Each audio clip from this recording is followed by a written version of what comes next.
जय हिंद प्रिय विद्यार्थियों, स्वागत है आप सभी का बलदेव कॉन्सेप्ट में। आज हम जानेंगे इंडस वैली सिविलाइजेशन के बारे में। हड़प्पा सभ्यता या सिंधु घाटी सभ्यता क्या है, इसके बारे में A to Z जानकारी प्राप्त करेंगे। प्रिय विद्यार्थियों, एग्जाम में जो भी संभावित प्रश्न आ सकते हैं उसको ध्यान में रख करके इस वीडियो को बनाया जा रहा है। तो अपने नोट्स बनाइए और अपनी जो भी तैयारी है उसको बेहतर बनाइए। तो सबसे पहले हम जानते हैं, हम इससे पहले पाषाण काल को पढ़ चुके हैं। तो पाषाण काल के अंतर्गत मैंने जो भी संभावित प्रश्न थे वो पूरे बताने की कोशिश की है। इसके बाद अब प्रश्न ये आता है कि जो हड़प्पा सभ्यता है वह जो इतिहास का कालखंड होता है उसके अंतर्गत इसे हम किस में रखते हैं, किसके मतलब किस में रख करके इसका अध्ययन किया जाता है। तो इतिहास के कालखंडों को हम 3 भागों में बांटते हैं अध्ययन की सरलता हेतु या स्रोतों के आधार पर, जिसको हमने देखा था प्राग ऐतिहासिक काल, आद्य ऐतिहासिक काल और ऐतिहासिक काल। तो जो हड़प्पा सभ्यता है वह आद्य ऐतिहासिक काल का हिस्सा है, ठीक है। और प्राग ऐतिहासिक काल को हम पाषाण काल कहते हैं, जो पहले ही मैं आपको अवगत करा चुका हूँ। अब बात आती है हड़प्पा सभ्यता जो है वो किसका हिस्सा मानी जाती है, तो आदि ऐतिहासिक काल का हिस्सा मानी जाती है। तो प्रश्न इसके संबंध में मैंने इसे कई सारे भागों में डिवाइड करके इसे बारी बारी से क्या किया है, समझाया गया है। तो आप क्या करिएगा कि इस वीडियो को वॉच करें, उसके बाद में अपने नोट्स बनाएं। तो धीमे धीमे करके सारी चीज़ें आपको ये जो भी बोर्ड पर लिखी हुई हैं समझ में आने लगेंगी और उसके बाद में आप बेहतर महसूस करोगे इस वीडियो को देखने के बाद में। तो सभी विद्यार्थी ध्यानपूर्वक इसे देखें और अपने बेहतर तरीके से नोट्स बनाएं। तो देखिए विद्यार्थियों, सबसे पहले हम बात करते हैं इंडस वैली सिविलाइजेशन यानी कि सिंधु घाटी सभ्यता। सिंधु घाटी सभ्यता के बारे में पहला जो हमारा सिस्टम है वो है खोज। यानी सिंधु घाटी सभ्यता के बारे में खोज से संबंधित जो प्रश्न आते हैं वो कौन कौन से प्रश्न हैं जो संभावित है जो पूछे जा सकते हैं। तो खोज से संबंधित 3 प्रश्न आपको इंपोर्टेंट है, आपको ध्यान रखना कि सिंधु घाटी सभ्यता पर सबसे पहले किस व्यक्ति के द्वारा प्रकाश डाला गया था। तो उन व्यक्ति का नाम है चार्ल्स मैसन। चार्ल्स मैसन ने सबसे पहले 1826 में क्या किया था, इसके ऊपर प्रकाश डाला था और इसके बारे में सबसे पहले बात की थी। लेकिन यह सही तरीके से उसका अध्ययन नहीं कर पाए थे, तो इनका जो समय था वहाँ पर उस समय समाप्त हो जाता है। इसके बाद में फिर इसको दूसरा जो मौका मिलता है इसका सर्वेक्षण करने का, वो किसे मिलता है, कनिंघम महोदय को मिलता है। कनिंघम महोदय ने इसे 1853 में प्रकाश डाला और देखा कि इसके बारे में, लेकिन इन्होंने भी सुव्यवस्थित ढंग से इसका अध्ययन नहीं किया और ये भी बीच में छोड़कर चले गए। लेकिन बाद में क्या होता है कि इसकी खुदाई की जिम्मेदारी यानी हड़प्पा सभ्यता को एक्चुअल में अगर किसी व्यक्ति ने मतलब सही तरह से नेतृत्व किया था तो उन व्यक्ति का नाम है जॉन मार्शल। जॉन मार्शल के द्वारा क्या किया गया, हड़प्पा सभ्यता की खुदाई के संबंध में कई सारी बातें इसमें देखी गई। तो खुदाई के देखो जॉन मार्शल के नेतृत्व में खुदाई की गई दयाराम साहनी के द्वारा। सबसे पहले दयाराम साहनी ने 1921 में हड़प्पा नामक जगह की खुदाई करवाई और इससे पता लगा कि यहाँ पर कोई एक सिविलाइजेशन थी, जिससे हमें ये पता लगता है कि हड़प्पा सभ्यता जो है इसका जो नामकरण दिया जाता है वो इसी आधार पर दिया जाता है क्योंकि यह दयाराम साहनी के द्वारा यह स्थल खोजा गया था। दूसरा हम देखते हैं मोहनजोदड़ो। तो मोहनजोदड़ो की खुदाई भी देखा जाए तो राघवदास मुखर्जी के द्वारा की गई थी जॉन मार्शल के नेतृत्व में ही। तो ये तो खोज से संबंधित कुछ प्रश्न रहे कि हड़प्पा सभ्यता में खोज से संबंधित जो प्रश्न है वो 3 व्यक्ति इंपोर्टेंट है, आपको ध्यान रखना। जो चार्ल्स मैसन, कनिंघम, और कनिंघम को हम भारतीय पुरातत्व विभाग का जनक भी कहते हैं। भारतीय पुरातत्व विभाग का जनक किसे कहा जाता है, कनिंघम महोदय को कहा जाता है। इस बात का आपको ध्यान रखना है। नेक्स्ट हम लोग बात करते हैं इसी के अंतर्गत। तो अब प्रश्न ये आता है कि सर जो ये समय अवधि है हड़प्पा सभ्यता की, जो समय अवधि है वो कैसे निर्धारित करें। तो हमारे एग्जाम के लिए खास करके जो ग्रुप सी और ग्रुप डी के जो एग्जाम होते हैं उनको अगर ध्यान में रख करके तुम इसका प्रश्न देखेंगे तो इसकी जो सही अवधि मानी जाती है वो कार्बन डेटिंग C14 के अकॉर्डिंग अगर हम देखेंगे तो इसकी जो सही अवधि है वो क्या मानी जाती है, 2350 ईसा पूर्व से लेकर के 1750 ईसा पूर्व तक इसकी अवधि मानी जाती है। तो कृपया करके आपको ध्यान रखना है कि ये जो है वो क्या है, ये इसकी अवधि किसके अनुसार है, C14 के अनुसार जो पद्धति है उसके अनुसार इसे निकाला गया था। 2350 से लेकर के 1750 माना गया है। जबकि DP अग्रवाल एक महोदय है जो कि एक इतिहासकार है, इनके द्वारा भी इसकी अवधि को निर्धारित किया गया है। तो यह जो है वो 2300 से लेकर के 1700 ईसा पूर्व तक इन्होंने क्या किया है, DP अग्रवाल महोदय के द्वारा हड़प्पा सभ्यता का टाइमिंग बताया गया है। तो प्रिय विद्यार्थियों आपको ये ध्यान रखना है, ये DP अग्रवाल के द्वारा बताया गया है। लेकिन क्योंकि जॉन मार्शल के द्वारा हड़प्पा सभ्यता और हड़प्पा सभ्यता को आज यदि हम सिंधु घाटी सभ्यता कहते हैं तो सिंधु घाटी सभ्यता का जो नामकरण जो नाम दिया है, सिंधु घाटी सभ्यता को सिंधु घाटी या हड़प्पा सभ्यता को सिंधु घाटी सभ्यता कहते हैं। यह नामकरण किस महोदय के द्वारा किया गया है? तो जॉन मार्शल के द्वारा किया गया है। जॉन मार्शल ने इसका नाम सिंधु घाटी सभ्यता रखा था। तो जॉन मार्शल इसमें थोड़ा सा ज़्यादा इंपॉर्टेंट हो जाते हैं, कभी कभी ये प्रश्न जो है पूछने लगता है कि जॉन मार्शल के अनुसार सिंधु घाटी सभ्यता की समय अवधि क्या है। तो जॉन मार्शल के अनुसार सिंधु घाटी सभ्यता की जो समय अवधि मानी गई है वो 3250 ईसा पूर्व से लेकर के 2750 ईसा पूर्व के मध्य मानी गई है। तो प्रिय विद्यार्थियों, आपको ये ध्यान रखना है, ये रह गई, ये प्रश्न जो रहे वो समय अवधि के अकॉर्डिंग हमको ध्यान रखने हैं। खोजकर्ता हमने समय लिया है, समय अवधि हमने दूसरा अपने पॉइंट पे देख लिया है। तीसरा बिंदु है कि सर इंडस वैली सिविलाइजेशन अर्थात सिंधु घाटी सभ्यता को हम अन्य किन किन नामों से जानते हैं। तो इसके 2-3 नाम हैं, यानी 4 नाम हम लगभग मान सकते हैं। कौन कौन से हैं तो देखिएगा। सबसे पहला नाम इसका जो पड़ा था वो था हड़प्पा सभ्यता। अब हड़प्पा सभ्यता हम क्यों कहते हैं? क्योंकि सबसे पहले अगर तुमसे बात की जाए कि पूरी सिंधु घाटी सभ्यता में सबसे पहले अगर किसी स्थल की खुदाई की गई थी तो वह स्थल कौन सा था? तो वो था हड़प्पा, इसलिए इसको हम हड़प्पा सभ्यता कहते हैं। ठीक है, ये आपको ध्यान रखना है। इसके बाद हम देखते हैं सिंधु सभ्यता। अब इसे सिंधु सभ्यता क्यों कहा जाता है? सिंधु सभ्यता इसलिए कहा जाता है कि इसके अधिकतम जो स्थल थे वो सिंधु घाटी, जो सिंधु नदी थी, सिंधु नदी के घाटी के इर्द गिर्द ही या उसकी सहायक नदियों के इर्द गिर्द ही पाए गए थे। इसलिए इसका नामकरण जो है वो क्या कर दिया गया? सिंधु घाटी सभ्यता के नाम से मतलब किया गया। इसके बाद सरस्वती सभ्यता। लेकिन बाद में क्या होता है, इसका जब खुदाई लगातार निरंतर रही तो उसके बाद में क्या होता है कि भारत में सरस्वती नदी के तट के किनारे भी बहुत सारे क्या है स्थल मिले, और लगभग हम जान सकते हैं कि भी अभी मैं समझाने वाला हूँ आपको कि सिंधु घाटी सभ्यता में 1500 स्थल अब तक प्राप्त हो चुके हैं। उन 1500 स्थलों में सर्वाधिक जो स्थल हैं वो सरस्वती नदी के किनारे ही मिले हैं, जिन्हें लगभग 900 स्थल जो हमें मानते हैं। तो इसलिए इसका नाम क्या कर दिया गया है? सरस्वती सभ्यता के नाम से जानते हैं। अब प्रश्न ये आता है कि सर कांस्य युगीन सभ्यता भी इसे कहा जाता है। तो कांस्य युगीन सभ्यता क्यों कहते हैं? क्योंकि कांस्य का प्रयोग पहली बार अगर किसी सभ्यता में देखने को मिलता है तो वो है हड़प्पा सभ्यता या सिंधु घाटी की सभ्यता, इसलिए इसे हम कांस्य युगीन सभ्यता कहते हैं। क्योंकि इससे पहले पाषाण काल में तांबे की खोज हो चुकी है, तो तांबा प्लस टिन मिलाकर के कांसा का प्रयोग करके इन्होंने कांस्य युगीन सभ्यता इन्होंने बना दी है। तो ये कांसे का प्रयोग किसने किया? सर्वप्रथम तो सिंधु घाटी के लोगों के द्वारा किया गया था, इसलिए इसे हम कांस्य युगीन सभ्यता के नाम से जानते हैं। अब नेक्स्ट हम बात करते हैं नगरीय सभ्यता।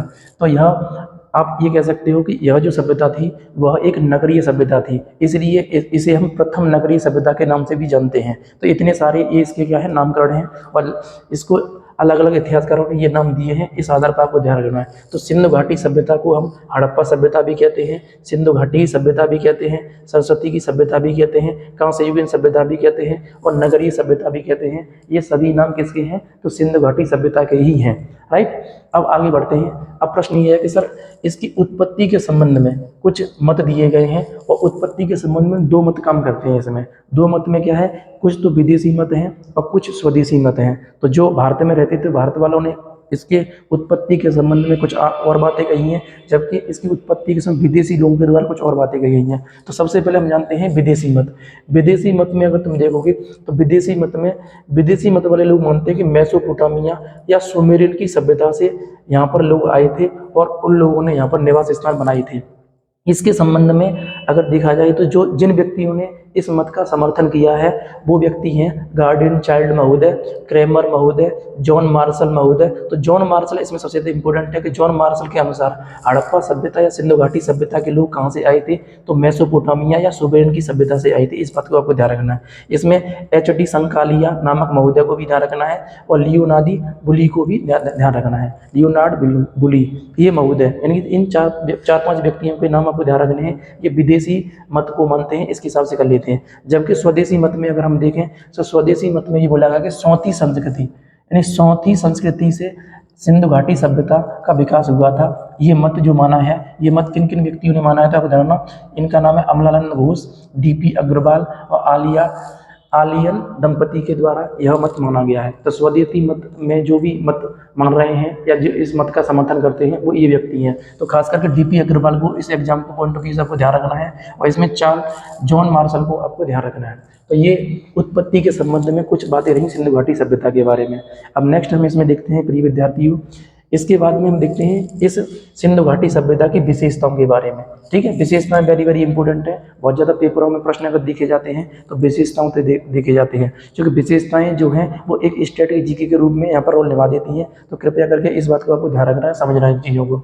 विशेषताओं में देखो सबसे पहले ध्यान रखिएगा कि सिंधु घाटी सभ्यता है, सिंधु घाटी सभ्यता का पूर्व में विस्तार सबसे कम हुआ है, मतलब इसका जो विस्तार अधिकतम देखा गया है वो पश्चिम की ओर देखा गया है, पूर्व की ओर बहुत कम देखा गया है। इसलिए आपको ध्यान रखना है ये पूर्व की ओर कम विस्तृत थी। ठीक है, अभी मैं बताऊंगा स्थलों के बारे में, तो वहाँ पर चर्चा कर लेंगे इन चीज़ों के बारे में।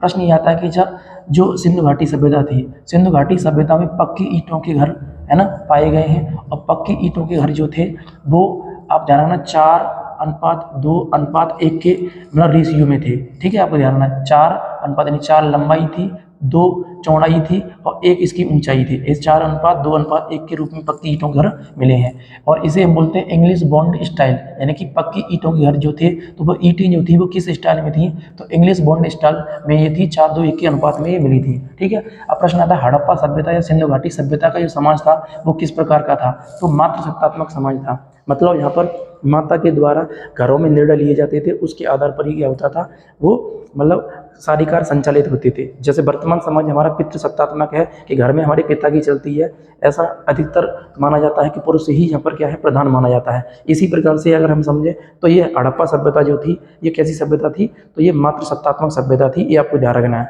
इसके बाद हमारे सामने आता है कि सर जो सिंधु घाटी सभ्यता है, अब सिंधु घाटी सभ्यता जो है वो मैं आपको बता चुका हूँ कि ये आद्य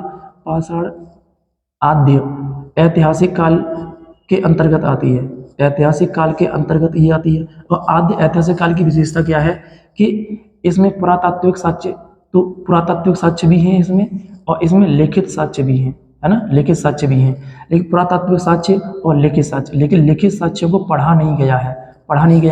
इसका मतलब ये है कि जो सिंधु घाटी सभ्यता है, सिंधु घाटी सभ्यता का अनुमान हम केवल और केवल पुरातात्विक साक्ष्य के आधार पर ही लगा रहे हैं, जब बल्कि इसकी जो लिपि है वो लिपि भाव चित्रात्मक है, यानी चित्रों के रूप में बहुत सारी चीज़ें इसमें लिखी गई हैं और चित्रों से ही सारी चीज़ दिखाई जा रही हैं। और भाव चित्रात्मक लिपि जो है वो हम पढ़ नहीं सके हैं, इसलिए आपको ध्यान रखना है कि इसकी जो लिपि है वो क्या है, भाव चित्रात्मक है। और जो लिपि है वो पढ़ने की मतलब इनकी जो लिपि लिखने की जो कला है वो क्या है, तो वो है दाएं से बाएं, यानी दाएं का मतलब ये यहाँ से इधर स्टार्ट होगी, फिर इधर से आएंगे, फिर इस प्रकार से ये लिपि मतलब इनकी लिखी गई है। जबकि आज वर्तमान में अगर हम देखें, हम अगर हिंदी की जो लिपि है वो देवनागरी लिपि है, तो हिंदी को यदि हम लिखते हैं हिंदी भाषा को तो हम दाएं से बाएं लिखते हैं और फिर दाएं से बाएं लिखते हैं, लेकिन इनका दाएं से बाएं, फिर बाएं से फिर दाएं, फिर दाएं से बाएं, ऐसे करके ये इस मतलब लिपि को करते हैं। यह लिपि जो है अभी तक पढ़ी नहीं गई है, आपको ध्यान रखना है। तो इतिहास के बारे में इस बात को आपको ध्यान रखना है। लिपि जो कैसी है, भाव चित्रात्मक है। जबकि इसका पवित्र पशु जो था वो क्या था, तो वृषभ था, यानी कि सिंधु घाटी सभ्यता के लोग किसकी पूजा करते थे, तो पशुपति की पूजा करते थे। ठीक है, लेकिन उस पशुपति के साथ साथ अगर वो देखा जाए किस जानवर को ज़्यादा महत्व दिया है सिंधु घाटी के लोगों ने, तो वो हो जाएगा आपका वृषभ। वृषभ को बोलते हैं कुबड़ वाला बैल, है ना, कुबड़ वाला बैल कह सकते हो, या श्रृंग युक्त पशु जो होता है उसकी ये क्या करते थे, पवित्र पशु को मानते थे। जैसे वर्तमान में अगर यदि हम बात करें कि गाय हमारे लिए क्या है, पवित्र पशु माना गया है, उसी प्रकार से उस समय हड़प्पा सभ्यता के लोगों ने बैल को पवित्र पशु माना था। ये आपको ध्यान रखना है, जिसको हम ये कर लेंगे। प्रश्न ये आता है कि सर सिंधु घाटी सभ्यता के लोगों का व्यवसाय क्या था, तो सिंधु घाटी सभ्यता के लोगों का जो व्यवसाय था वो प्रथम रूप से आपको ध्यान रखना व्यापार था, दूसरा हम कहते हैं कृषि था, और तीसरा पशुपालन था। तो आपको ध्यान रखना व्यापार, कृषि, पशुपालन, यानी मुख्य रूप से इनकी जो इकोनॉमी थी वो मुख्य रूप से किस पर डिपेंड होती थी, तो इन तीनों व्यवसाय पर डिपेंड होती थी, खास करके व्यापार पर। तो व्यापार को आपको ध्यान रखना है, दूसरे पर कृषि है, तीसरे पर पशुपालन है। तो इसका व्यवसाय क्या था, तो व्यापार, कृषि और पशुपालन।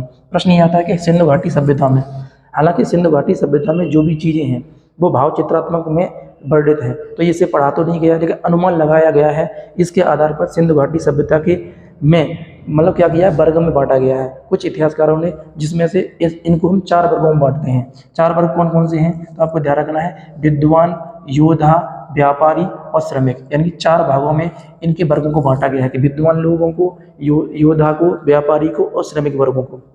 ठीक है, तो यहाँ पर वर्ण व्यवस्था देखने को तो नहीं मिलती है, लेकिन कहीं कहीं पर ये इस प्रकार के साक्ष्य मिल जाते हैं, इसलिए हम कह सकते हैं 4 वर्गों में सिंधु घाटी सभ्यता के लोगों को बांटा गया है। अब प्रश्न नेक्स्ट क्या है, सिंधु घाटी सभ्यता के लोग किन किन चीज़ों से परिचित थे और किन चीज़ों से परिचित नहीं थे, इसके बारे में हम चर्चा कर रहे हैं। तो देखिएगा, देखो तलवार से ये परिचित नहीं थे, लोहा से ये परिचित नहीं थे, ठीक है, ध्यान रखना है, यानी तलवार और लोहे से परिचित नहीं थे। ये चांदी से, सोना से, कांसा से परिचित थे, और कांसा से परिचित थे इसलिए हम कांस्य युगीन सभ्यता तो वैसे ही नाम ले रहे हैं, ये परिचित थे इससे, ठीक है। तो इस हिसाब से हम इसको मान सकते हैं, राइट।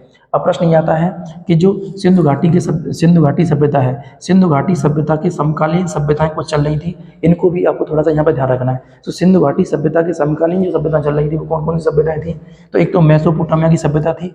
मेसोपोटामिया की सभ्यता को ही हम सुमेरियन की सभ्यता कहते हैं। तो सुमेरियन की सभ्यता कहाँ पर थी, तो इराक में ये विकसित थी, दजला और फरात नदी के घाटी में, ठीक है। दजला और फरात नदी घाटी में प्रश्न पूछा गया है कि सुमेरियन की सभ्यता या मेसोपोटामिया की सभ्यता का जो भी मतलब ये सभ्यता थी वो कहाँ अवस्थित थी या किस नदी घाटी में थी, तो दजला और फरात नदी घाटी में विस्तृत थी। नेक्स्ट जो सभ्यता इसके समकालीन थी वो कौन सी थी, मिस्र की सभ्यता थी। मिस्र की सभ्यता को हम नील नदी की सभ्यता भी कहते हैं, और ये नील नदी के किनारे पर विस्तृत थी, इसलिए इसे हम मिस्र की सभ्यता या नील की सभ्यता कहते हैं, जो कि सिंधु घाटी सभ्यता के ही समकालीन थी।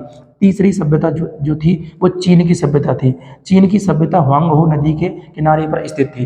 तो चीन की सभ्यता और मेसोपोटामिया की सभ्यता और मिस्र की सभ्यता सिंधु घाटी जो सभ्यता है उसके समकालीन सभ्यताएं थी। इस प्रकार से हम इसको जान सकते हैं। अब नेक्स्ट हम बात करते हैं प्रिय विद्यार्थियों कि जो इंडस वैली सिविलाइजेशन है, इंडस वैली सिविलाइजेशन में जो भी नगर है, चूंकि मैं शुरुआत में बता चुका हूँ कि ये सभ्यता कैसी थी, नगरीय सभ्यता थी।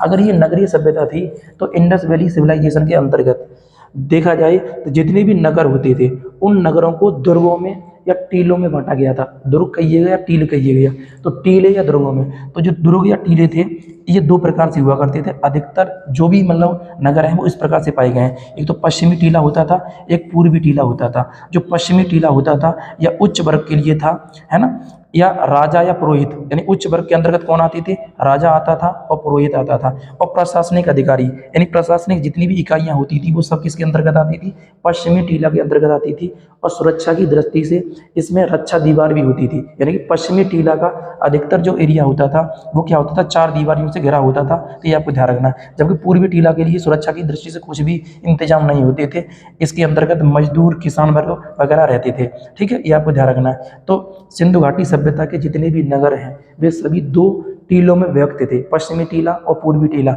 पश्चिमी टीला जो था वो उच्च वर्ग के लिए था और जो पूर्वी टीला था वो निम्न वर्ग के लिए था। पश्चिमी टीले के लिए सुरक्षा की दृष्टि से बहुत बड़े बड़े इंतजाम किए गए थे। ऐसा माना जाता कि जब कभी बाढ़ आती थी तो कभी भी पश्चिमी टीला जो था वो बहुत कम प्रभावित होता था, जबकि पूर्वी टीला बहुत ज़्यादा प्रभावित होता था। इस प्रकार से हम यहाँ देख सकते हैं। लेकिन इसमें एक अपवाद है, अपवाद में आपको ध्यान रखना है कि धौलावीरा एक स्थान है। धौलावीरा जो था वो 3 टीलों में विभक्त था। 3 टीले कौन कौन से थे, तो पश्चिमी टीला था, मध्यम टीला था और पूर्वी टीला था। पश्चिम, मध्यम और पूर्वी। और पश्चिम मध्यम टीले के बीच में स्टेडियम के साक्ष्य जो है ना वो धौलावीरे से ही मिलते हैं। तो आगे मैं धौलावीरा पढ़ाऊंगा तो वहाँ तुम्हें बताने वाला हूँ। तो पश्चिमी टीला और पूर्वी टीला और मध्य टीला एकमात्र सिंधु घाटी सभ्यता का स्थल जो 3 टीलों में या दुर्गों में विभक्त था वो कौन सा था, धौलावीरा था। इस बात को आपको ध्यान रखना है। तो इतना तो ये कहानी रही इसकी स्ट्रेटेजी के संबंध में या विशेषताओं के बारे में। ये सिंधु घाटी सभ्यता की क्या रही, कुछ विशेषता रही। ओके, अब हम लोग बात करते हैं आगे हमारे सामने नेक्स्ट है ये जो सिंधु घाटी सभ्यता है इसका विस्तार के बारे में हम लोग चर्चा करते हैं। सिंधु घाटी सभ्यता के विस्तार के बारे में ये बात की जाए तो सिंधु घाटी सभ्यता का विस्तार या जो भी क्षेत्रफल है उसके हिसाब से अगर हम देखेंगे तो उसको मैं दिखा दे रहा हूँ। देखो, विस्तार की बात की जाए तो स्वतंत्रता से पहले और स्वतंत्रता के बाद अर्थात वर्तमान में 2 स्थितियां हमको ध्यान रखनी है। स्वतंत्रता से पहले जो सिंधु घाटी सभ्यता थी इसका जो विस्तार था या इसके जो क्षेत्र थे वो 40 स्थलों की खोज की गई थी शुरुआत में, 40 स्थलों की। यानी कि स्वतंत्र भारत से पहले अर्थात गुलाम भारत में सिंधु घाटी सभ्यता के कितने स्थलों को खोजा जा चुका था, तो 40 स्थलों को खोजा जा चुका था।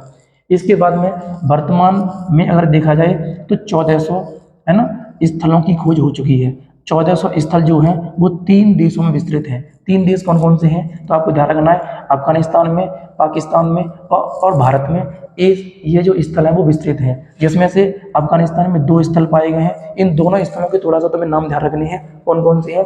तो एक तो मुंडी काक है मुंडीगाक स्थल, एक है सूरतगोई स्थल। तो सूरतगोई स्थल और मुंडीगाक स्थल जो है वो कहाँ पाया गया है, अफगानिस्तान में। तो दो स्थल ये कहाँ पर है, तो आपको ध्यान रखना अफगानिस्तान में, बाकी सभी स्थल भारत और पाकिस्तान में विस्तृत हैं। अब पाकिस्तान में कितने स्थल पाए गए हैं, तो 475 स्थल पाए गए हैं, और पाकिस्तान के ये 3 राज्यों में विस्तृत हैं, है ना। पाकिस्तान में 475 स्थल पाए गए हैं और पाकिस्तान के 3 राज्यों में ये विस्तृत हैं, बलूचिस्तान राज्य में, सिंध राज्य में और पंजाब राज्य में, जो मैं अभी आपको विस्तृत जानकारी देने वाला हूँ। अभी आप इसी वीडियो में लगातार निरंतरता से इसे देखते रहिएगा। अब आगे बात करते हैं, भारत में लगभग 925 स्थल पाए गए हैं। कितने पाए गए, 925 स्थलों की अब तक खोज हो चुकी है। इन 925 स्थलों को देखा गया है 7 राज्यों के अंतर्गत, यानी 7 राज्यों में इनका विस्तार है। अब 7 राज्यों में कहाँ कहाँ पर है, तो जम्मू कश्मीर में इनका विस्तार है, पंजाब में, है ना, भारत का पंजाब है, देखो पाकिस्तान का पंजाब अलग है, भारत का पंजाब अलग है, तो पंजाब में है, राजस्थान में विस्तृत है, हरियाणा में विस्तृत है, उत्तर प्रदेश में विस्तृत है, गुजरात में विस्तृत है और महाराष्ट्र में विस्तृत है। लेकिन सिंधु घाटी सभ्यता के अब तक भारत या पाकिस्तान या अफगानिस्तान में सर्वाधिक स्थल अगर कहीं खोजे गए हैं, वो सभी सर्वाधिक स्थल कहाँ खोजे गए हैं, तो गुजरात में खोजे गए हैं। 300 के करीब ये स्थल हैं जो गुजरात में मिले हैं, ठीक है। तो सिंधु घाटी सभ्यता सर्वाधिक अगर कहीं पर ज़्यादा घनी विस्तृत थी तो वो कहाँ पर थी, गुजरात नामक जगह पर थी, या गुजरात राज्य में इसके सर्वाधिक स्थल देखने को मिले हैं। अब नेक्स्ट प्रश्न ये आता है कि सिंधु घाटी सभ्यता का क्षेत्रफल कितना है। तो सिंधु घाटी सभ्यता का जो क्षेत्रफल है प्रिय विद्यार्थियों, वो 13 लाख वर्ग किलोमीटर है। अब 13 लाख वर्ग किलोमीटर का मतलब ये है कि इसमें 12.99 के करके ये दे देता है। तो अगर हम एक अल्टीमेटम लगा ले रहे हैं कि 13 लाख वर्ग किलोमीटर क्या है, इसका क्षेत्रफल है। सिंधु घाटी सभ्यता का जो आकार था वो कैसा था, त्रिभुजाकार था। कैसा आकार था, त्रिभुजाकार। अब यहाँ से तुम्हें थोड़ा सा समझना है कि सिंधु घाटी सभ्यता किस प्रकार से त्रिभुजाकार थी, उसको हमें समझना है। तो प्रिय विद्यार्थी देखिएगा, मैंने यह मैप इसीलिए थोड़ा सा इसका प्रयोग करेंगे हम लोग, जिससे कि ये स्थल और सिंधु घाटी सभ्यता का जो भी एरिया है, विस्तार एरिया, उसे हम पता कर सकते हैं। तो सिंधु घाटी सभ्यता जो थी वो त्रिभुजाकार थी। तो त्रिभुजाकार हम क्यों कह रहे हैं, ऐसा मान लेते हैं, देखो ये हमारा प्यारा भारत है, इस प्यारे भारत के इस तरफ ये क्या है, पाकिस्तान का एरिया हो जाएगा, और इसके ऊपर क्या हो जाएगा, ये अफगानिस्तान का एरिया हो जाएगा, ठीक है। ऐसा आपको अनुमानित मान लेना है, इसके साथ से हम कर ले रहे हैं। तो प्रिय विद्यार्थी देखिएगा, देखो इसमें क्या है कि जो सिंधु घाटी है, तो सिंधु घाटी सभ्यता पाकिस्तान के बलूचिस्तान राज्य में, बलूचिस्तान राज्य, और हिंदुस्तान के इधर महाराष्ट्र में दैमाबाद है। क्या है, दैमाबाद हम मान लेते हैं, दैमाबाद था, दैमाबाद, ठीक है। और उत्तर में अगर हम देखें तो उत्तर में मांडा है। क्या है, मांडा। और पूर्व में अगर हम देखें तो पूर्व में मेरठ जिले में, है ना, एक आलमगीर जगह है, ये विस्तार था इसका। तो इसको थोड़ा सा हम इसको और बढ़ा लेते हैं सही तरह से, यानी कि पाकिस्तान लगभग इस प्रकार से मैप बनाता है, ठीक है। ये पाकिस्तान का मैप हो जाएगा ये लगभग, और ये अफगानिस्तान का हो जाएगा, ठीक है। अफगानिस्तान में इसके 2 स्थल हैं जो मैं बता चुका हूँ आपको, मुंडीगाग और सूरतगोई। अब इसके अलावा हम बात करते हैं सिंधु घाटी सभ्यता के जो भी आकार है त्रिभुजाकार, वो त्रिभुजाकार आकार कैसे बन रहा है, तो हम ये समझ सकते हैं। देखो त्रिभुजाकार का मतलब ये है कि सिंधु घाटी सभ्यता का जो स्थल पश्चिमी है, पश्चिमी स्थल कौन सा, सुतका गेंडूर है। कौन सा है, सुतका गेंडूर, ठीक है। सुतका गेंडूर जो है वो क्या है, पश्चिमी स्थल है, और ये किसमें, बलूचिस्तान राज्य में पाया जाता है। बलूचिस्तान राज्य पाकिस्तान में ये मिलता है, ठीक है। सुतका गेंडूर सबसे पश्चिमी स्थल है। इसके बाद हम देखें सबसे उत्तरी स्थल, तो ये मांडा है। क्या है, मांडा कहाँ पाया जाता है, जम्मू कश्मीर में, जो भारत का है। और सबसे पूर्वी स्थल कौन सा है, तो सबसे पूर्वी स्थल यदि हम देखें तो ये है आलमगीरपुर। और आलमगीरपुर जो है वो कहाँ पाया जाता है, तो उत्तर प्रदेश मेरठ जिला में पाया जाता है। जबकि जो दैमाबाद है, यानी कि इसका दक्षिणी स्थल जो है वो क्या है, दैमाबाद है। दैमाबाद कहाँ पाया जाता है, महाराष्ट्र राज्य में पाया जाता है। अब ये 3 मतलब ये 4 स्थल हैं। इन चारों के बारे में थोड़ा सा आपको पता होना चाहिए। कभी कभी वो मिलान करने को देता है नदियों के आधार पर, तो ये किन नदियों पर स्थित हैं और कौन सा उत्तरी स्थल है, कौन सा पूर्वी स्थल है, ये मैं बता चुका हूँ आपको। तो देखिएगा, सुतका गेंडूर जो है यह किस नदी पर स्थित है, तो डास्क नदी पर यह स्थित है, ठीक है। डास्क नदी बलूचिस्तान में ही प्रवाहित होती है, तो डास्क नदी पर स्थित है। जबकि दैमाबाद जो स्थल है वो कहाँ पर स्थित है, तो ये प्रवरा नदी पर स्थित है। प्रवरा नदी किसकी सहायक नदी है, तो गोदावरी की सहायक नदी है। इस बात को आपको ध्यान रखना है। अब आलमगीरपुर की बात करें तो आलमगीरपुर जो है वो हिंडन नदी पर स्थित है। हिंडन नदी किसकी सहायक नदी है, तो यमुना की सहायक नदी है, ये आपको ध्यान रखना है। हिंडन नदी पर। अब बात करते हैं मांडा। मांडा किस नदी पर स्थित है? तो मांडा चिनाब नदी पर स्थित है। तो इस प्रकार से आपको ध्यान रखना, ये हो जाएगा। तो अब बात करते हैं, क्योंकि हमने बोला है कि त्रिभुजाकार इसका क्या है, आकार है, तो त्रिभुजाकार आकार कैसे बैठ रहा है उसको मैचिंग कर ले रहे हैं। देखो प्रिय विद्यार्थियों, इस प्रकार से अगर हम इसे यहाँ पर ड्रॉ करें तो ड्रॉ करने पर हमें ये मिलता है इस प्रकार से।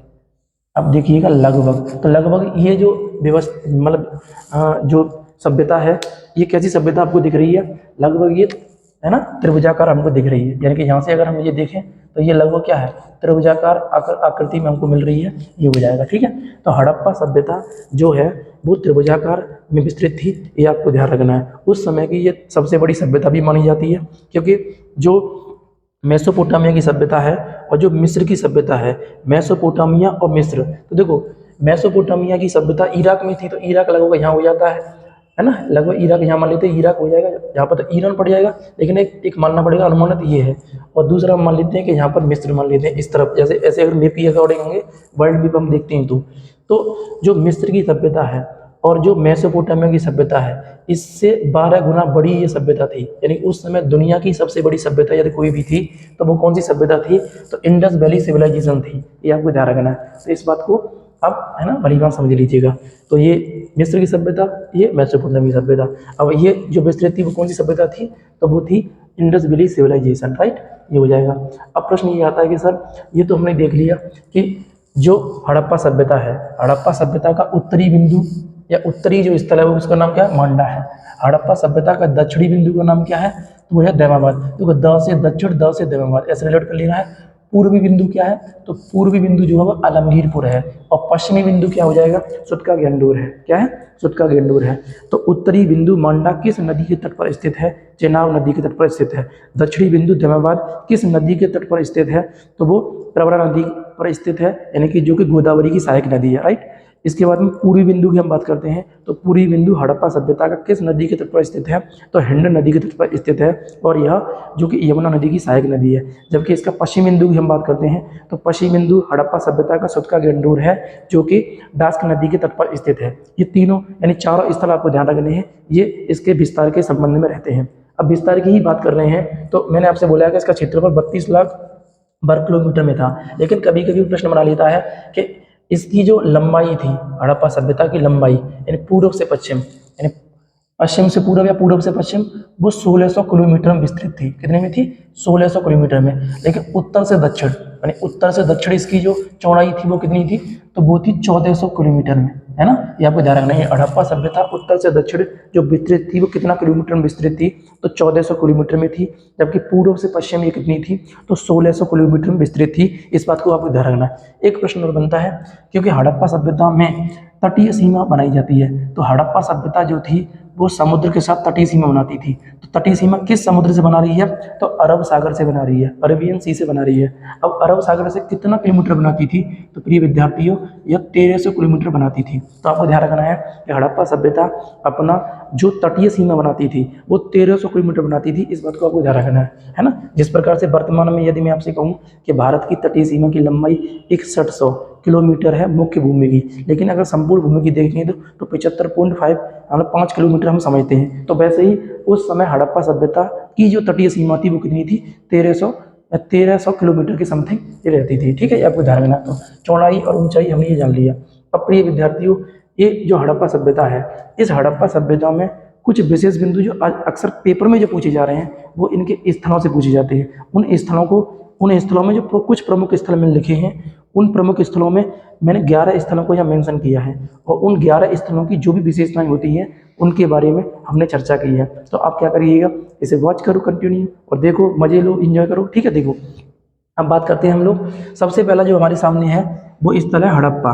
ठीक है, अब हड़प्पा देखो, जब भी कोई भी स्थल होगा उसमें हम 3 चीज़ें कॉमन रख रहे हैं आपकी समझने की दृष्टि से और आपको याद करने की दृष्टि से। इसको आपको ध्यान रखना है। कैसे? जब भी हम कोई स्थल पढ़ते हैं तो उस स्थल में कुछ चीज़ें कॉमन होती हैं, जैसे कि हड़प्पा सभ्यता जो है, यानी तो हड़प्पा है जो स्थल है वो हड़प्पा स्थल कहाँ पर है, यानी कि उसका लोकेशन किधर है। तो लोकेशन हमें कॉमन रखना है, यानी अवस्थिति कहाँ पर है।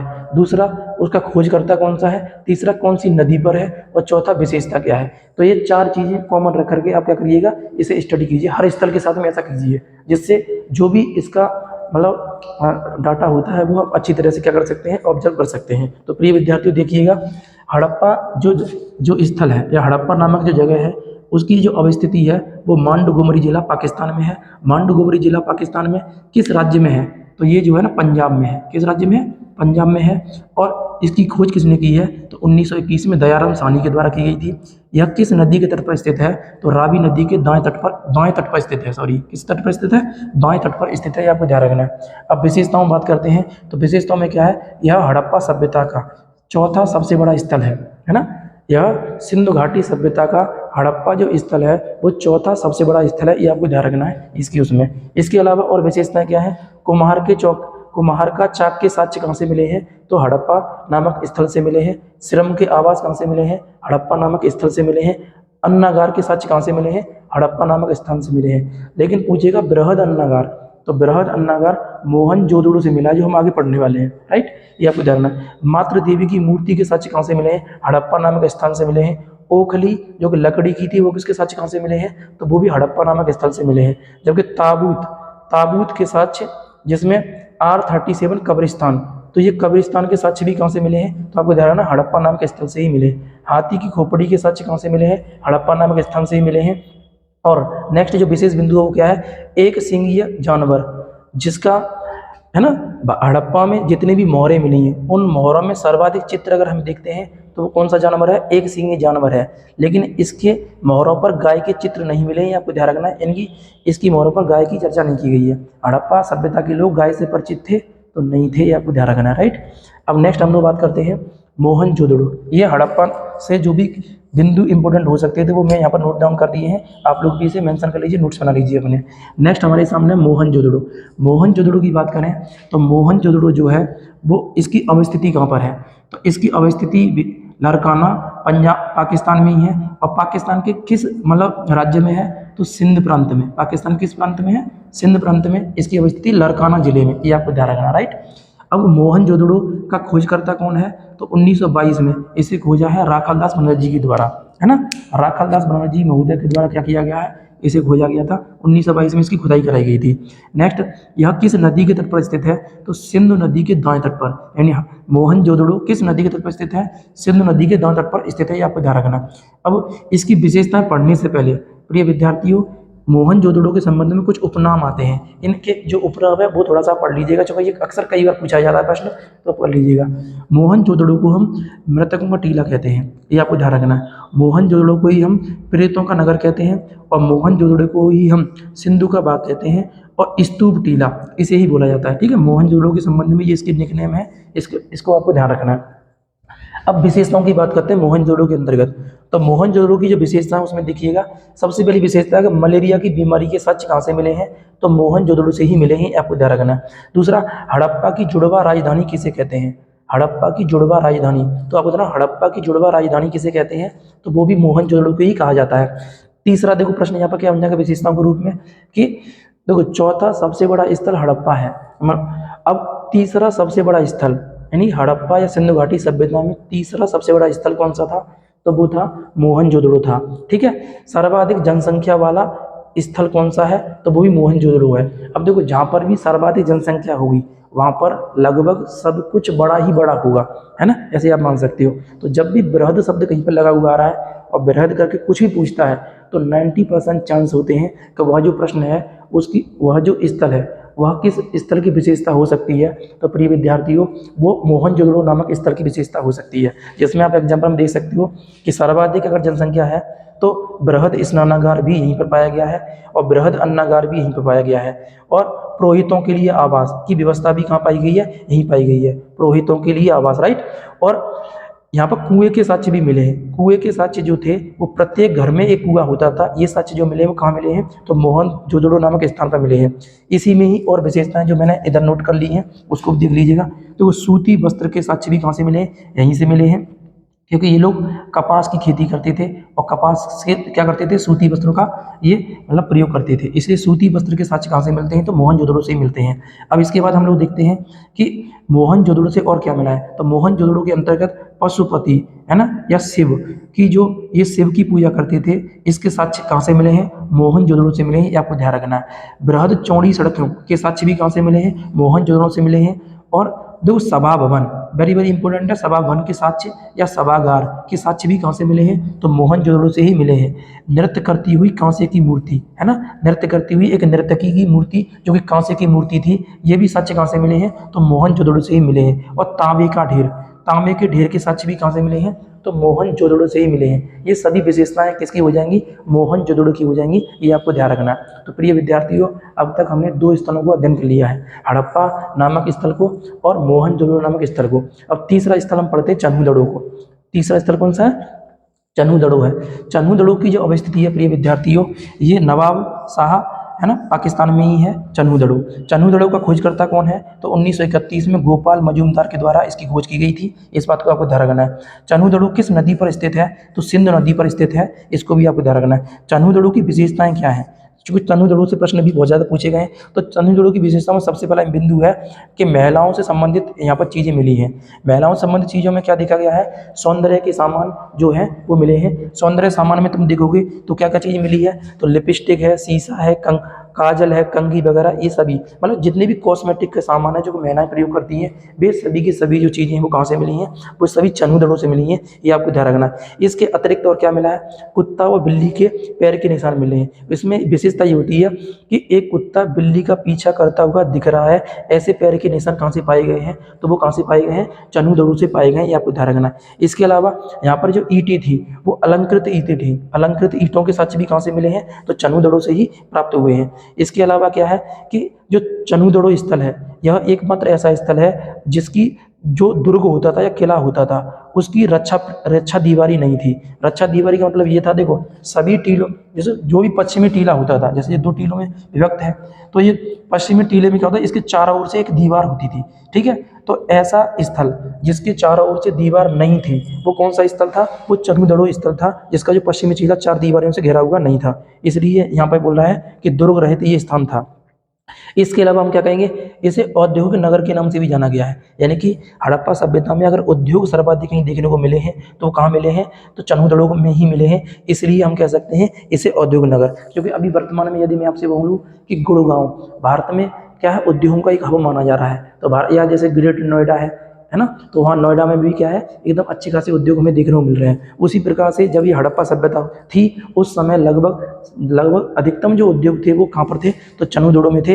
इसलिए हम इसे क्या बोलते हैं, औद्योगिक नगर के नाम से भी जानते हैं। इसमें जहाँ पर ईंटों का प्रयोग जो किया गया, देखो एक तो अलंकृत ईंटें प्रयोग की गई हैं, इसके अलावा वक्राकार ईंटों का प्रयोग किया गया है और गोलाकार ईंटों का प्रयोग किया गया है। ये सभी जो साक्ष्य हैं वो कहाँ से मिले हैं, चन्हुदड़ो से मिले हैं। इसके अलावा 4 पहिए वाली गाड़ी का रथ के साक्ष्य भी कहाँ से मिले हैं, तो 4 पहिए की गाड़ी के वाले रथ जो है कहाँ से मिला है, तो वो कहते हैं चन्हुदड़ो से ही मिला है। तो प्रिय विद्यार्थियों, ये चन्हुदड़ो की विशेषता हो गई। इसे आपको अच्छी तरह से नोट डाउन करना है और प्रैक्टिस करना लगातार, ठीक है। अब बात करते हैं हम चौथा स्थल जो हड़प्पा सभ्यता का है, जो विशेष बिंदु है, वो क्या है, लोथल है।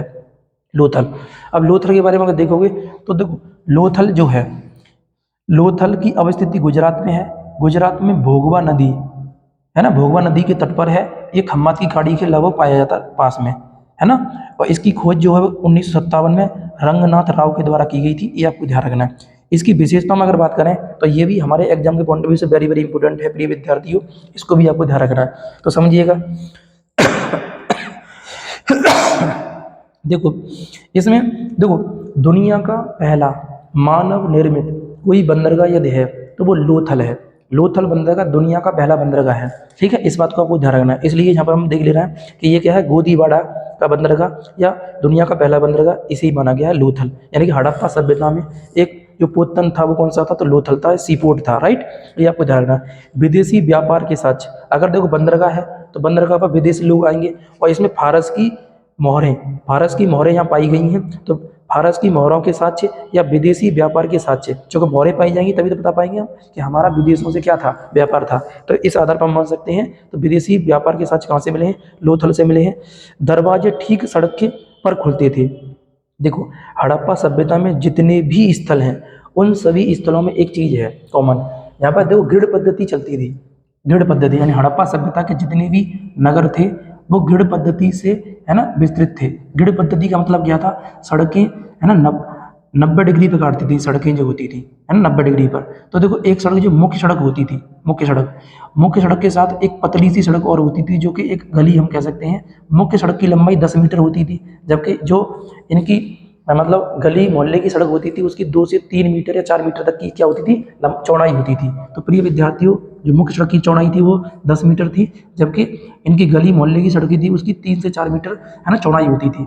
तो अगर किसी व्यक्ति का मकान मान लीजिए मुख्य सड़क पर आ रहा है, मुख्य सड़क पर, और कोई व्यक्ति, और मान लीजिए पीछे गली वाली सड़क भी गई है, मान लो ये सड़क, मान लो यहाँ से मुख्य सड़क गई है, अब यहाँ पर क्या है, एक गली की सड़क पतली मान ले रहा है, तो मकान यहाँ बनना होगा, किसी का घर यहाँ बनना होगा, तो घर के दरवाजे जो थे वो मुख्य सड़क पर न खुल करके वो कहाँ खुलते थे, सभी स्थलों में वो गली की सड़कों पर खुलते थे। लेकिन उसमें एक अपवाद है। अपवाद कौन सा है, वो अपवाद है लोथल। लोथल एक ऐसा स्थान था जहाँ पर क्या थे, जहाँ पर दरवाजे ठीक मुख्य सड़क पर खुलते थे। जो भी मुख्य सड़क होती थी, यहाँ पर जो घर थे वो कहाँ खुलते थे, यहाँ के इनके जो गेट थे वो कहाँ खुलते थे, तो मुख्य सड़क पर ही खुलते थे। ये आपको ध्यान रखना है, गेट पद्धति इसी कहते हैं, ठीक है। तो ये जो देखने को मिला वो कहाँ मिला है, लोथल में देखने को मिला है। अब नेक्स्ट आता है हाथी दांत। हाथी दांत के साक्ष्य भी कहाँ से मिले हैं, तो यहीं से मिले हैं। युगल सवादान के साक्ष्य। युगल सवादान का मतलब यह है कि पति पत्नी दोनों दफनाए गए हैं, मतलब सती प्रथा के पहली बार साक्ष्य अगर इतिहास में कहीं हमें देखने को मिलते हैं तो प्रिय विद्यार्थियों वो हड़प्पा सभ्यता के अंतर्गत, है ना, लोथल नामक जगह पर मिले हैं। तो सती प्रथा के साक्ष्य भी कहाँ से मिले हैं, तो लोथल से मिले हैं। इसके अलावा बाजरा, चावल, आटा पीसने की चक्की के साक्ष्य भी कहाँ से मिले हैं, ये भी लोथल से ही पाए गए हैं, ठीक है। इसके अलावा हाथी दांत का पैमाना, हाथी दांत के पैमाने के साक्ष्य जो कि 16 के गुड़ज के रूप में कार्य करता था, ये भी कहाँ से मिले हैं, लोथल से मिले हैं। जो कि जब व्यापार कर रहे होगे तो पैमाना कोई ना कोई मानना पड़ेगा, जो कि मेजरमेंट के लिए आवश्यक होता है, इसलिए क्या हो जाएगा, हाथी दांत का पैमाना भी यहीं से मिला है। अब नेक्स्ट क्या, घोड़े की हड्डियों के साक्ष्य। घोड़े की हड्डियों के साक्ष्य भी कहाँ से मिले हैं, लोथल से मिले हैं। शतरंज के खेल के साक्ष्य, शतरंज के खेल के साक्ष्य भी प्रिय विद्यार्थी कहाँ से मिले, यहीं से। और मम्मी के मॉडल के साक्ष्य भी कहाँ से मिले हैं, तो लोथल नामक स्थान से ही मम्मी के, है ना, मॉडल के साक्ष्य मिले हैं। अब नेक्स्ट जो स्थल है प्रिय विद्यार्थियों, अब तक हमने 4 स्थलों को अध्ययन कर लिया है। अब इस वीडियो को 2 भागों में दिख करके अध्ययन कर लीजिएगा, क्योंकि मुझे यह एक वीडियो में खत्म करना है, इसलिए मैं इसे एक वीडियो के अंतर्गत ही सारा अध्ययन करा रहा हूँ। तो प्रिय विद्यार्थियों, अगर आपको लग रहा है कि आप वीडियो को, है ना, देखने में आपको समस्या हो रही है तो 2 भागों में करके इसे देख लीजिएगा। अब यहाँ से दूसरा भाग स्टार्ट कर लीजिएगा। तो 4 स्थल यहाँ तक हो गए। अब 4 के बाद 5वां स्थल हम बात करते हैं, सुरकोटदा। सुरकोटदा जो जगह है, या सुरकोटदा जो हड़प्पा सभ्यता का स्थल था, वो गुजरात में पाया गया है। और यहाँ पर जो साक्ष्य मिले हैं घोड़े की हड्डी के साक्ष्य और कलश समाधान के साक्ष्य, यानी कलश समाधान के साक्ष्य भी कहाँ से मिले, सुरकोटदा नामक स्थान से मिले हैं, जो गुजरात के अंतर्गत है। अब नेक्स्ट है रंगपुर। रंगपुर भी कहाँ पाया गया प्रिय विद्यार्थियों, ये भी गुजरात में पाया गया है। मैंने आपको पहले से स्पष्ट कर चुका हूँ, ये राज्य मतलब भारत में पाए गए 7 राज्यों में हड़प्पा सभ्यता के स्थल पाए गए हैं, जिसमें गुजरात में सर्वाधिक पाए गए हैं। तो गुजरात वाला एरिया ये हो जाएगा, गुजरात ये है। देखो मैं भी तुम्हें ये स्थल को भी एक बार रिकॉल करा दे रहा हूँ। जम्मू कश्मीर वाला एरिया ये हो गया। अब पंजाब का एरिया ये हो जाएगा। इसके बाद में राजस्थान वाला एरिया ये हो गया, राजस्थान। इसके अलावा हरियाणा वाला एरिया ये हो गया, उत्तर प्रदेश वाला एरिया ये हो जाएगा, उसके बाद में क्या, गुजरात ये हो गया, और नीचे ये क्या हो जाएगा, महाराष्ट्र हो जाएगा। तो सर्वाधिक स्थल कहाँ देखने को मिले, गुजरात में मिले हैं। इस आधार पर आपको ध्यान रखना है। इसलिए गुजरात के हम लोगों ने इसमें 3 स्थलों को मेंशन किया है। 3 स्थलों में एक तो लोथल हो गया, एक हमारे साथ सुरकोटदा हो गया, और एक हो जाएगा रंगपुर, ठीक है। तो तीनों स्थल ये कहाँ पाए जाते हैं, गुजरात में पाए जाते हैं। तो सुरकोटदा से मतलब घोड़े की हड्डी के साक्ष्य मिले हैं और कलश समाधान के साक्ष्य मिले हैं, जबकि घोड़े की हड्डी के साक्ष्य जो हैं वो आपके लोथल से भी प्राप्त हुए हैं, ये आपको ध्यान रखना। रंगपुर की बात करें तो रंगपुर भी गुजरात में ही है। धान की भूसी के साक्ष्य, धान की भूसी के साक्ष्य भी कहाँ से मिले हैं, तो रंगपुर से मिले, ये आपको ध्यान रखना है। तो अब तक हमारा जो स्थल है वो हमारे 6 स्थल हमने तैयार कर लिए। अब 7वां स्थल आप इधर आ जाइए। तो 7वां स्थल मैंने यहाँ नोट किया है, 7वां रोपड़। रोपड़ जो है वो पंजाब में है, ठीक है, पंजाब यानी भारत के पंजाब में है। और इसकी 1955 में क्या हुई है, इसकी खोज की गई है या इसकी खुदाई कराई गई है? खुदाई किसने की है? यज्ञदत्त शर्मा ने की है। और यह किस नदी पर स्थित है? तो सतलज नदी के तट पर स्थित है। अब विशेषताओं की बात की जाए तो विशेषताओं में क्या है? मानव के साथ कुत्ते को दफनाने के साक्ष्य। मानव के साथ कुत्ते के दफनाने के साक्ष्य कहाँ से मिले हैं प्रिय विद्यार्थियों? तो ये रोपड़ से मिले हैं। इसके अलावा तांबे की कुल्हाड़ी के साक्ष्य, तो तांबे की कुल्हाड़ी के साक्ष्य कहाँ से मिले हैं? रोपड़ से। तो रोपड़ से ये दोनों प्रश्न इंपॉर्टेंट है, इन दोनों को आपको ध्यान रखना है। तो 7वां स्थल ये हो जाएगा। अब प्रिय विद्यार्थियों 8वां स्थल की बात करते हैं। 8वां स्थल बनवाली है। बनवाली जो जगह है वो कहाँ पर है? तो बनवाली देखो सबसे पहले ध्यान रखिए, बनवाली जगह है वो कहाँ? हिसार। और हिसार कहाँ पर है? हरियाणा में। तो हिसार हरियाणा में है। 1973 में इसे रविंद्र सिंह बिष्ट के द्वारा है ना खुदाई कराई गई है। 1973 में रविंद्र सिंह बिष्ट के द्वारा इसे खुदाई कराई गई है। अब बनवाली से हमें क्या मिला है? रंगाई है ना बनवाली से। तो अभी इनकी विशेषताओं में देखो तो अच्छी किस्म के जौ के साक्ष्य, अच्छी किस्म की जौ के साक्ष्य कहाँ से मिले? बनवाली से मिले। मिट्टी के हल्के साक्ष्य, वेरी वेरी इंपॉर्टेंट है प्रिय विद्यार्थियों, मिट्टी के हल्के साक्ष्य कहाँ से मिले हैं? बनवाली से मिले हैं। और जल निकासी की सबसे खराब व्यवस्था, अगर तुम देखोगे अव्यवस्थित व्यवस्था, वो कहाँ से मिली है? जल निकासी की सबसे खराब व्यवस्था जो है वो इसी बनवाली नामक स्थल की है। ये आपको ध्यान रखना इतिहास में। इसमें सबसे ज़्यादा प्रश्न जो इंपॉर्टेंट है वो है मिट्टी के हल्के साक्ष्य कहाँ से मिले हैं? तो वो मिले बनवाली से। तो प्रिय विद्यार्थी ये 8वां स्थल हो गया।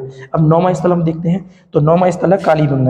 कालीबंगन की अगर बात की जाए तो कालीबंगन जो है वो हनुमानगढ़ जिला राजस्थान में है ना कालीबंगन। और कालीबंगन घग्गर नदी के तट पर स्थित है, राइट। और इसकी खोज जो है अमलानंद घोष और ब्रजवासी लाल ने की है। देखो अमलानंद घोष के द्वारा थोड़ा बहुत खुदाई कराई गई थी, लेकिन वास्तविक खुदाई सही तरीके से अगर की है तो किसने की है? तो ब्रजवानंद है ना ब्रजवासी लाल के द्वारा 1960 में इसकी की गई है। ठीक है, ये आपको ध्यान रखना। अब कालीबंगन में विशेषता क्या है प्रिय विद्यार्थियों? तो कालीबंगन की जो विशेषता वो क्या है? तो देखो जोते हुए खेत के साक्ष्य कहाँ से मिले हैं?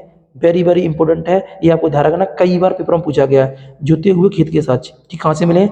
जोते हुए खेत के साक्ष्य जिसमें चना और सरसों है ना के कूड़ मतलब पाए गए हैं, वो कौन से हैं? तो ये है आपका बनवाली यानी कालीबंगन से ये प्राप्त किए गए। इसके अलावा क्या है?